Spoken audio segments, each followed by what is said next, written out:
I'm Christian Bryant. This show is meant for a news-consuming adult audience, but I also heard you can use me to occupy small children. I don't know, report back to me on that one. In the meantime, here's what we got for you in this episode. The pause on student loan payments that began in March of 2020 has been extended to May 1st of this year. And with that extension, there's been a lot of discussion about what the president can or can't do about student loans. It's clear student loan payments can be a massive burden on households, and loans might never get fully paid off, especially with steep interest rates that keep monthly costs rising. One estimate found that only about 56% of federal loans are being repaid. For the rest, the borrower is likely deferring or in forbearance for struggling to pay, or has already defaulted on their loans. As the trajectories of repayment are going down, the costs of the loans are only rising. Total student loan debt has reached more than $1.7 trillion,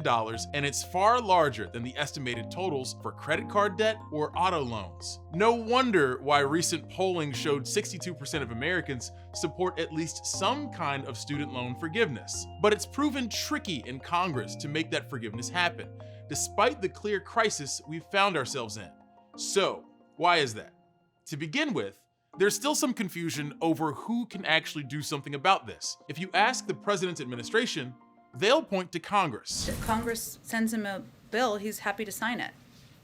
They haven't sent him a bill on that yet. And the Education Department roots this argument in the US Constitution, which says only Congress can pass laws that use Treasury money. But some members of Congress are saying, not so fast. Among Democrats, prominent voices ranging from Senator Elizabeth Warren to Senate Majority Leader Chuck Schumer often point to this once obscure provision of the Higher Education Act dated back to the 1960s. It gives the Secretary of Education, and thus the executive branch, the authority to enforce, pay, compromise, waive, or release a federal loan. It's worth mentioning that the Biden administration has already canceled some debt using more targeted measures and for exceptional cases. The administration erased about $13 billion in loans for over 500,000 borrowers. That includes more than $7 billion for people with total and permanent disability. President Biden promised on the campaign trail to forgive $10,000 for each person with student debt. I'm going to make sure that everybody in this generation gets $10,000 knocked off of their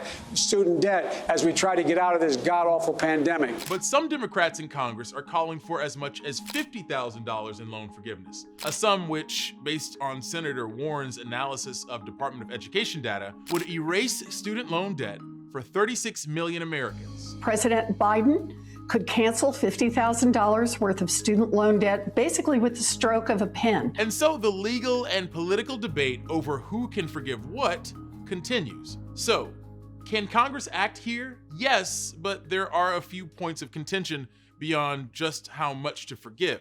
Firstly, it's important to remember how big that loss would be. Federal aid makes up most of the debt by far, covering 90% of all student loans, as opposed to private lenders. Secondly, universities are a surprisingly strong lobbying power. This stopped the administrations under both Presidents Obama and Trump from collecting data on debt and proposing possible reforms to federal lending programs. And lastly, there is a persistent idea that canceling debt would actually help the people who need it least and widen the wealth gap. President Biden even alluded to this at a CNN town hall last year, saying he is wary of erasing billions of dollars in debt for people who have gone to Harvard and Yale and Penn. This idea comes from data showing a higher concentration of borrowers are from households with higher earnings after graduation. But this is not the group of people who struggle the most with student loan debt. That tends to be those from for-profit colleges, community colleges, and above all,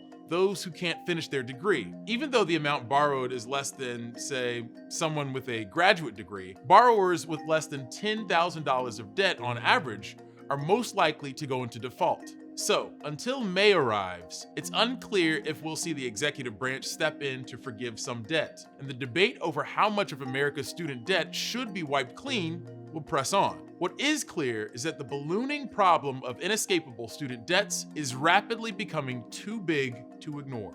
Now, there is a big part of this story we haven't mentioned yet when it comes to who is burdened with debt the most. 4 years after graduation, the average Black college graduate will have almost $53,000 of student debt. The average white student, about $28,000. Student loan debt is a huge contributor to the widening racial wealth gap. National correspondent Ben Chamiso explains how.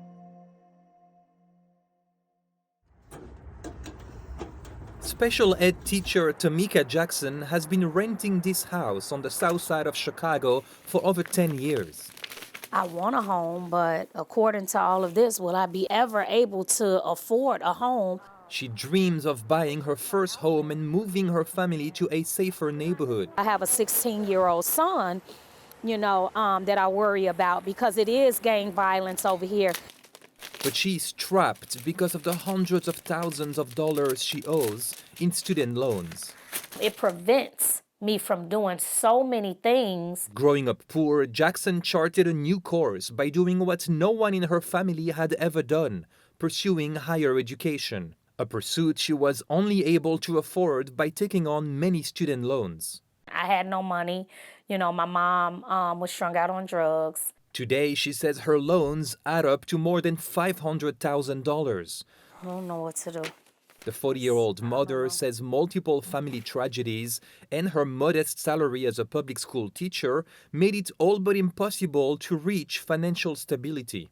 Jackson's financial struggles illustrate a troubling fact in America. Student loans worsen racial inequalities.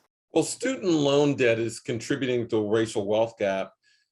Largely because Black people have been discriminated against, and our wealth and the wealth divide is enormous. Today, the average white family has nearly 8 times the wealth of the average Black family. As a result, Black students are more likely to take out student loans and to borrow more when they do. The reason why many more Black people have to take out student loans is because we were denied wealth building opportunities for most of the history of the United States. And for a disproportionate number of Black Americans, paying back these debts often turn out to be a lifelong struggle. 20 years after starting college, the average Black borrower still owes 95% of their student debt.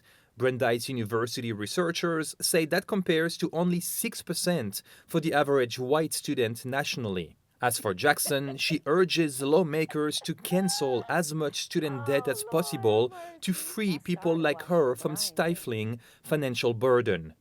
Ben Chamiso, Newsy, Chicago.